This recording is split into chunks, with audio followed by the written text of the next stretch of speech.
ஆரம்பிக்கலாங்களா? ஆரம்பிச்சிருவோம். வணக்கம் நண்பர்களே. ஒரு மண்வெட்டியும் கடப்பாரையும் தூக்கிட்டு ஒரு சூறாவளி கிளம்பியதே அப்படின்னு எனக்கு நானே பாட்டை பாடிட்டு தோட்டத்துக்கு வந்துட்டுங்க. என்னென்ன சொல்றான் பாருங்க, கம்பி கட்டுற கதையெல்லாம் எடுத்து போடுறான். எதுக்குன்னு பார்த்தீங்கன்னா, நம்ம தோட்டத்தில் வச்சிருந்த சேனக்கிழங்கு செடி நல்லா விளைஞ்சு வாடி வதங்கி கீழேயே விழுந்துருச்சுங்க. அதை வெட்டி எடுத்துடலாம் அப்படின்ட்டு அந்த வதங்கி போன செடியை பிடுங்க ஆரம்பிச்சிட்டுங்க. பிடுங்கும்போது பார்த்தீங்கன்னா அது கையோட வந்துருச்சுங்க. கொஞ்சம் டைட்டாக தான் இருந்தது, ஆனாலும் கையோட வந்துருச்சுங்க. அதுக்கப்புறமா மண்வெட்டியை வச்சு கிழங்குல அடிப்படாமல் அழுங்க அப்படி வெட்டி எடுக்கிறக்க ஆரம்பிச்சிட்டுங்க. சின்ன வயசுலேருந்தே சேனக்கிழங்கு சாப்பிட்டா நாக்கு அரிக்கும் அப்படின்னு சொல்லி பயமுறுத்தி வச்சுருந்தாங்க. அதனால பார்த்தீங்கன்னா சேனக்கிழங்கு வீட்டில் அதிகமாக செய்யவும் மாட்டாங்க, நானும் அதிகமாக சாப்பிட்டதே இல்லைங்க. இப்போ ரீசெண்டாக தான் நானே 2-3 டைம் சாப்பிட்ருக்கேன். உண்மையிலேயே டேஸ்ட் பார்த்தீங்கன்னா சூப்பராகவே இருக்குங்க. யாருக்கெல்லாம் சேனக்கிழங்கு பிடிக்குமோ அவங்க மறக்காமல் கருத்து பெட்டியில் உங்கள் கருத்துக்களை சொல்லிட்டு போங்க.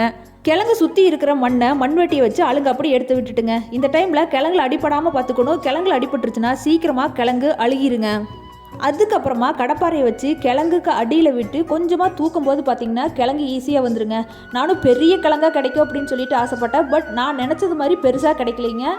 நான் நினச்சது மாதிரி பெருசாக கிடைக்கலினாலும் மீடியம் சைஸில் பார்த்தீங்கன்னா 3 கிழங்கு எனக்கு கிடச்சிதுங்க. அது மட்டும் இல்லாமல் பக்கத்துலேயே சின்ன சின்ன கிழங்குகளாக ஒரு 4-5 கிழங்குகளும் கிடச்சிதுங்க.